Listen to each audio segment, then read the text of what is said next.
What up, everyone? This is Mr. Lord, Dr. Professor, Dark Joker, here with another edition of Traditional Fans with Opinions, where I'll give my reviews for whoever I watched, read, or played today. And who are traditional fans with opinions? That is myself, and that is you, the viewers. With all that being said, on with the reviews.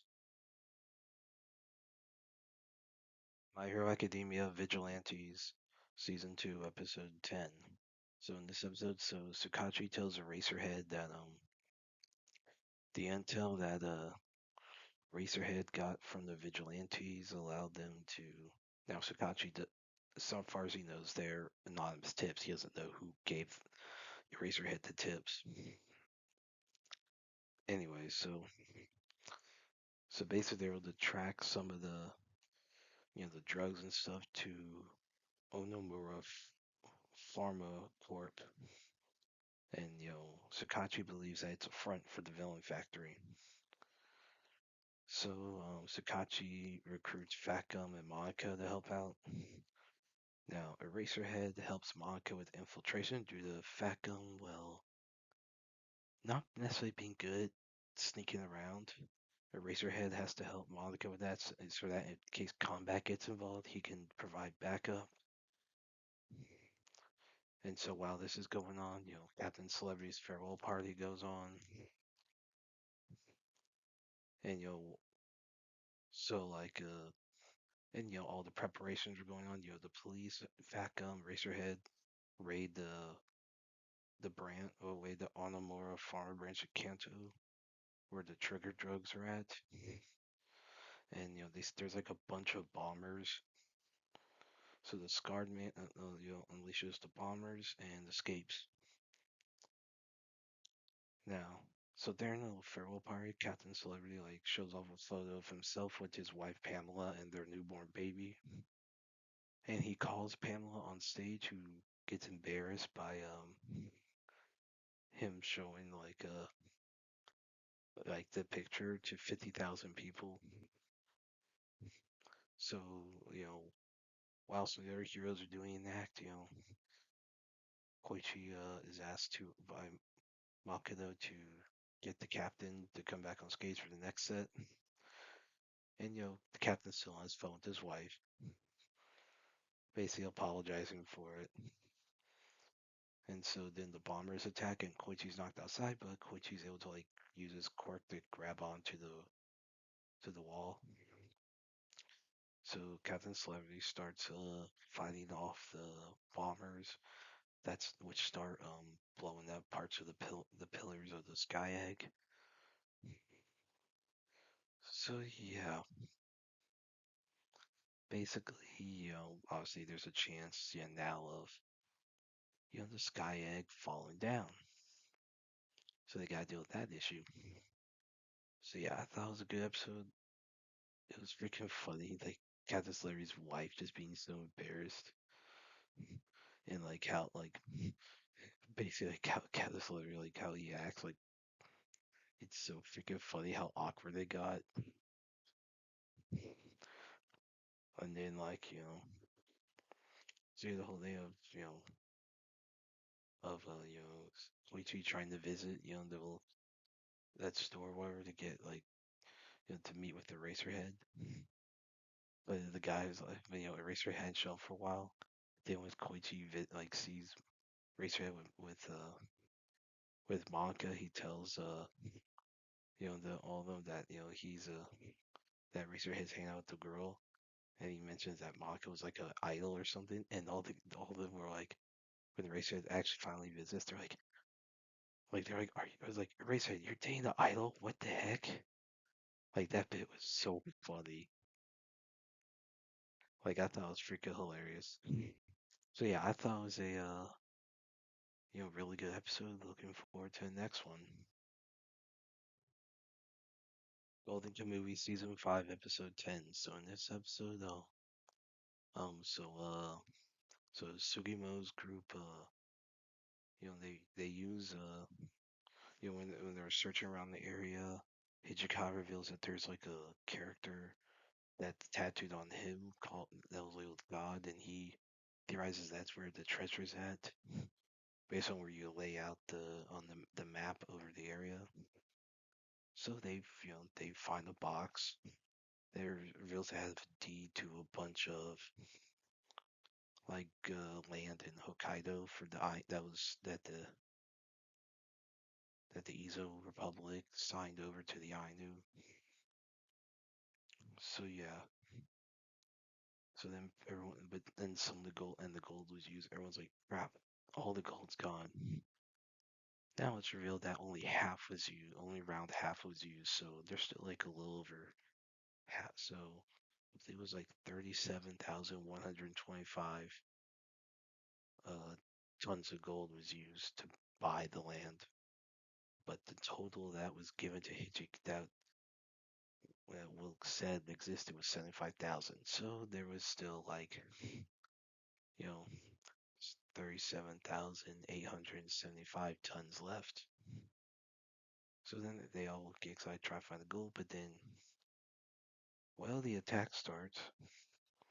So Lieutenant Sarui, his troops attack with destroyers and the warship, and then soldiers on a train. So then the whole big fight starts.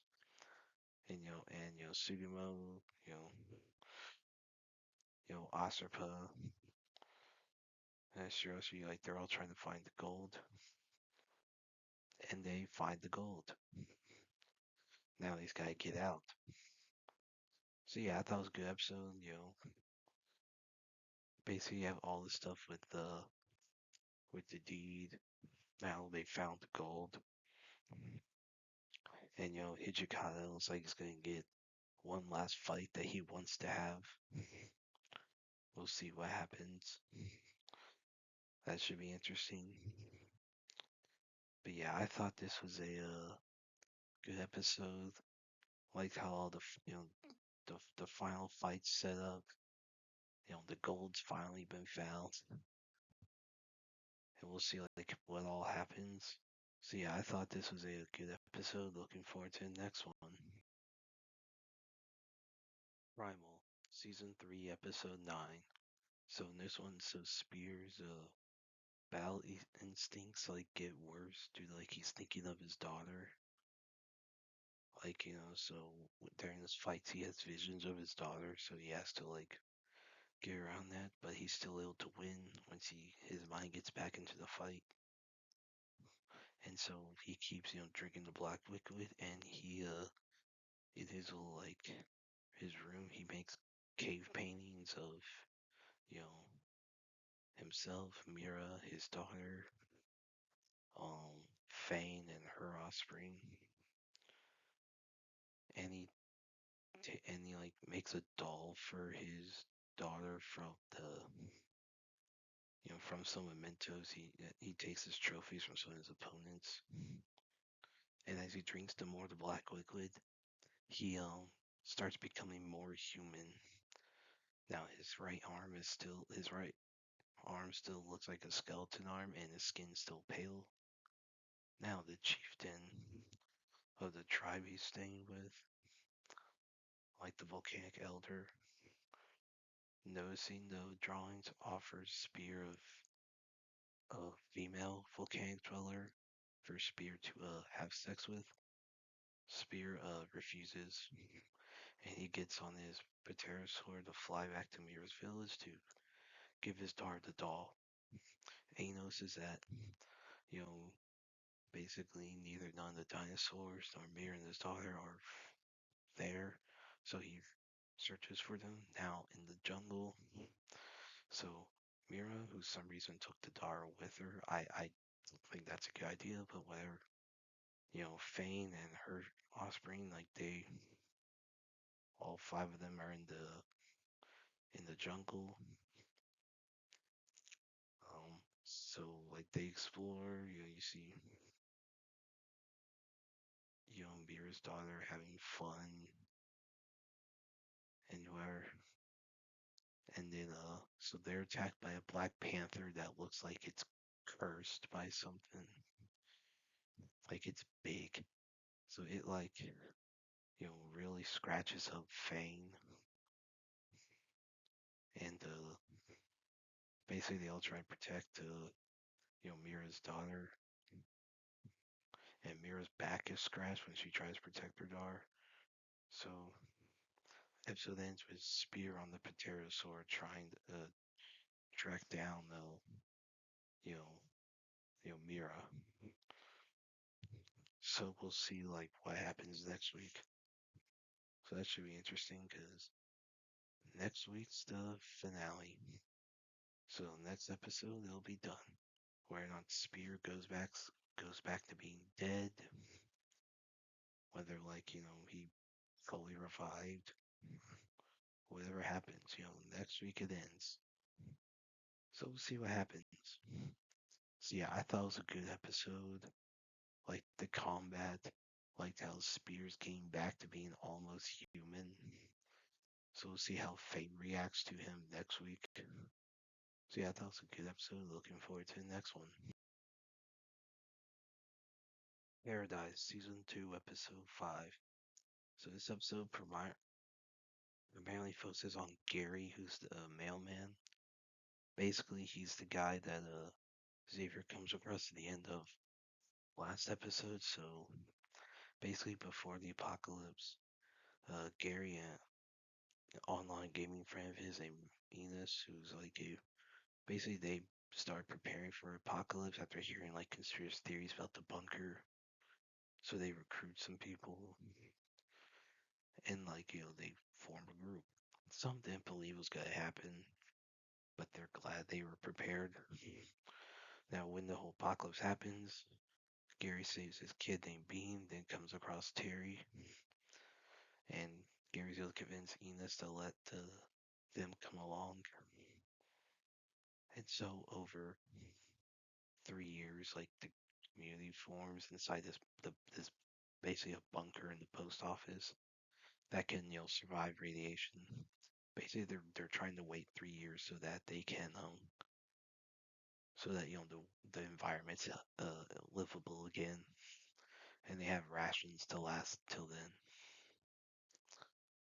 Now, for Christmas, Gary builds Terry a radio so she can contact Xavier, and she does that for 2.5 years now. Enos, then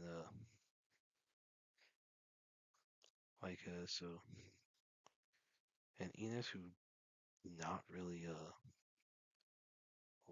like Terry, I don't think he didn't hate her, but he didn't like she didn't help out a lot. She was concerned about finding Xavier, but Enos did respect her. Now, Gary had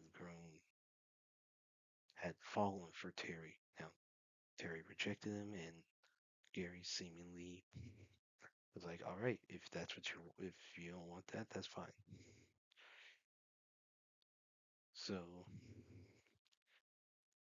yeah. So then, basically, so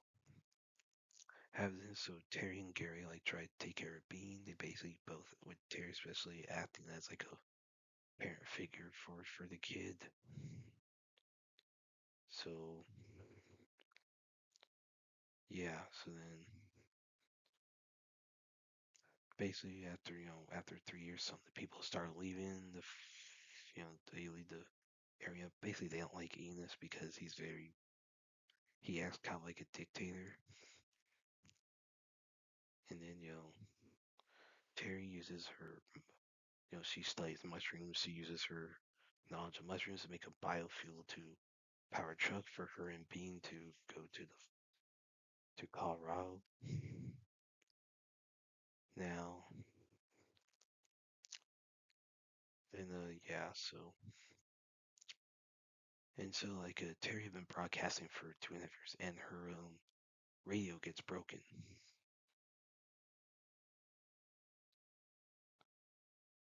and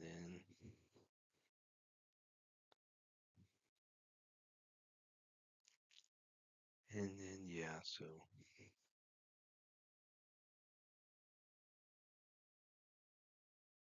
basically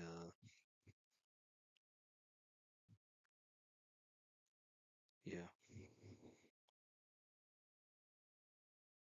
And so something like happened. So then, so these survivors, so the group that Link was a part of, um, so like, basically that like members of that group, like basically arrived saying that they're in search for people with skills to go live the on train to Colorado, and Ina says that maybe like maybe Terry could go with them, not worry about having to take a truck all the way there.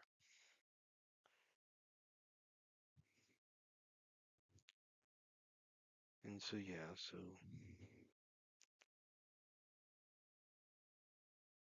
basically then yeah. Now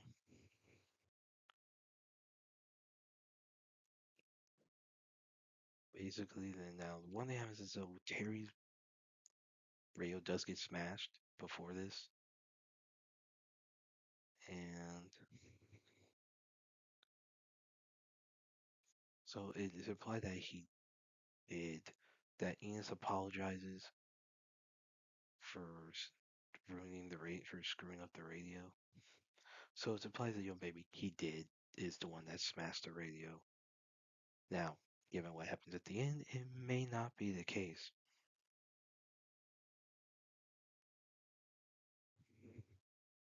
So basically, so the group like and then so Gary and Enos talk about the group. Enos says tells Gary that hey that once Gary leaves, it's goodbye.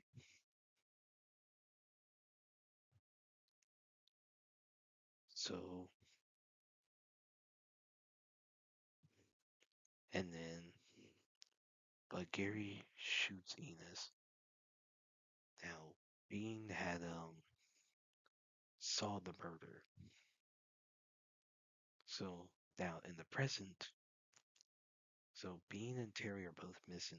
Gary says that some people came and abducted Terry and their boy, as in Bean. So yeah, so they're in this, and this is like while the flashbacks are going on. So they travel to where some other survivors that Gary had known. Gary introduces Xavier and the baby, and so Xavier leaves the baby with you know Jackie and Crystal. He did not trust Gary at first because but once you learn that Gary had let you know basically Jack and Crystal read to Bean, that basically that confirmed to Xavier that that Terry trusted them because Harry didn't like if Terry didn't even trust him to like read to the kids, so he knew that they had to be really trustworthy if Terry was willing to let them read to a kid. Now, because Xavier doesn't want to take a baby to a potential firefight.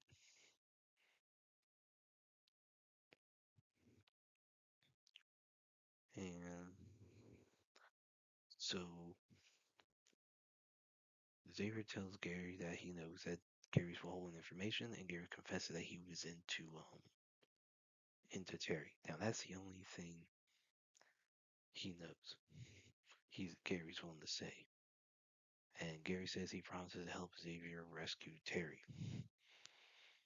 Now, whatever happened to Terry, we don't know. So we don't know if Terry's on the train or on the truck. We don't know. We don't know where Bean's at. It's possible Bean told Terry about what happened, and yeah, it's setting up Gary to be an antagonist. It looks like, and so it's like okay, so yeah. So it looks like so basically yeah, so basically so Xavier didn't get cucked. So that was a concern based on Gary's words last week. So I was like, dear gosh, did Terry cuck Xavier with Gary? But it's like it didn't happen. Now, this is setting up Gary to be an antagonist, that he became obsessed with Terry, and so it looks like there's going to be a fight between Xavier and Gary soon. We'll see how that goes. But yeah, I thought it was a good episode. Looking forward to the next one.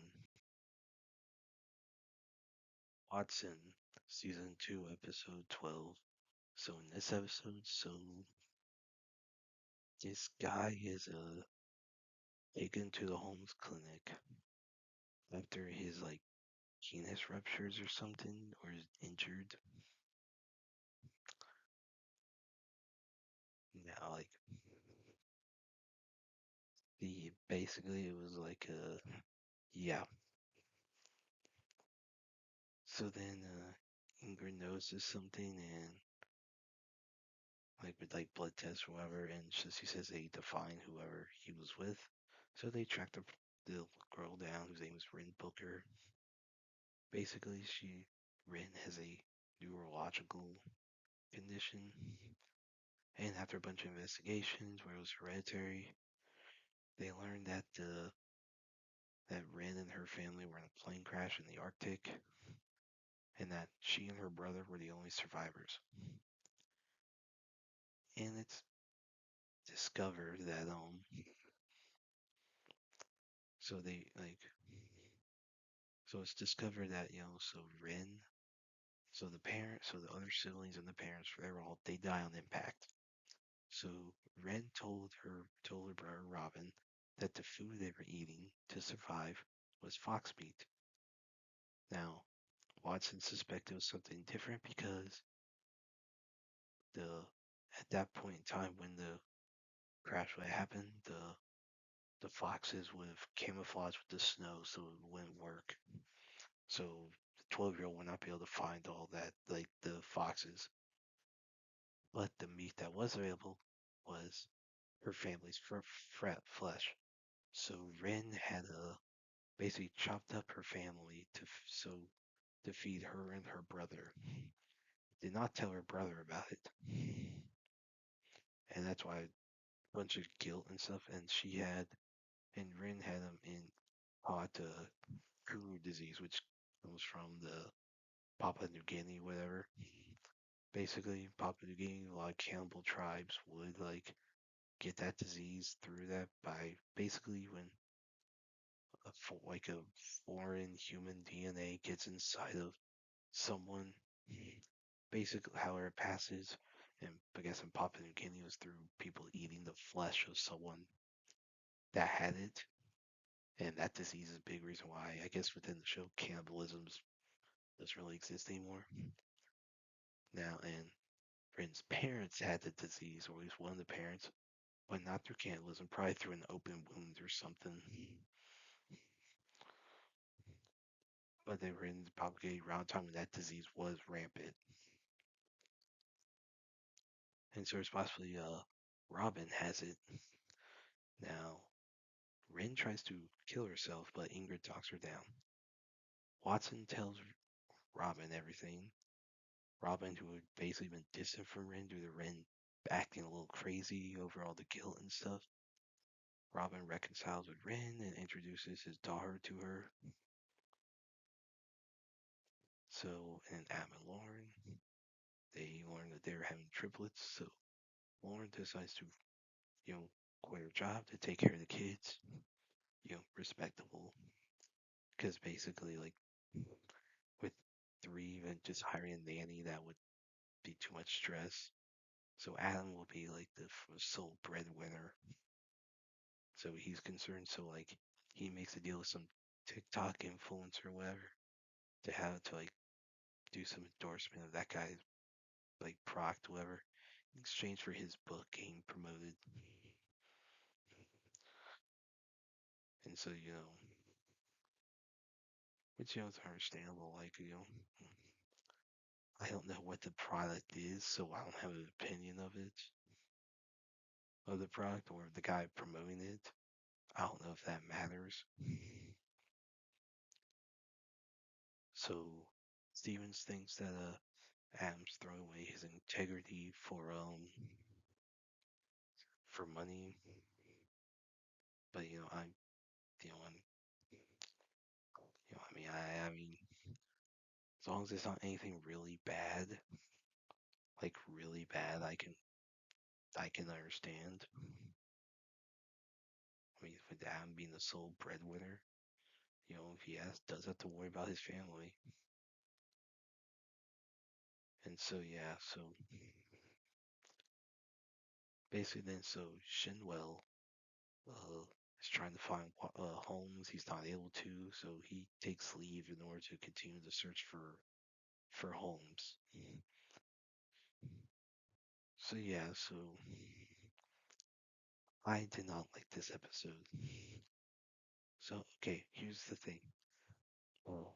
So the person who is sick did cannibalism knowingly.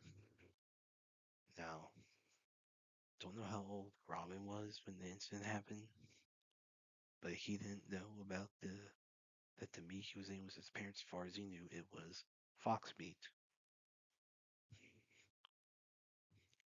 So the one I blame is the freaking sister.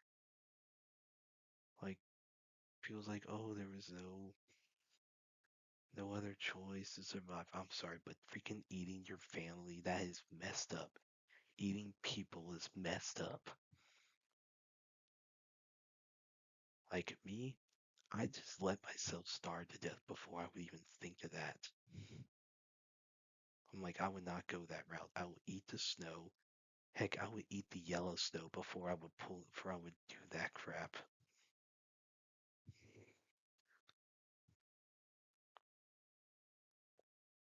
Like, my gosh. Like, no, I have no sympathy for that person. No sympathy. Like, I'm like, no, I have no sympathy for that person. You get what you get.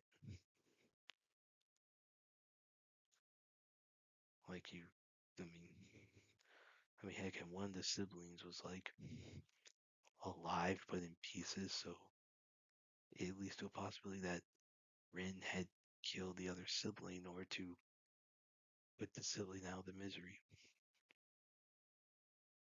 So Rin knowingly took their own family and possibly killed one of them. I'm not gonna have sympathy for her for whatever disease she has. I have more sympathy for the brother because he didn't know about it and he was probably too young to know what was happening. Like, I have more sympathy for Robin than I do for Rin. Like, I have no sympathy for Rin. I'm not a fan of the show showing sympathy for that character. Like when Rick and Morty dealt with that kind of thing, he acknowledged how messed up it was. Like which the Vav acid episode was freaking funny. Like when Rick and Morty dealt with it, which that was a reference to some soccer players who got in a plane crash and ate each other, whatever. Yeah, I have no sympathy for that. The Bible is very clear on cannibalism. Does not matter what the reasons are. That should never be done. Like, I'm not a fan of this episode. Not necessarily for that. I thought it was boring also. A boring episode. I'll watch the rest of this season. Well, that's it. Did y'all like the stuff I reviewed? And if you have your own opinions about all that, you put all that in the comments. Thank you for watching. And, like, subscribe, and all that. and look forward to the next video.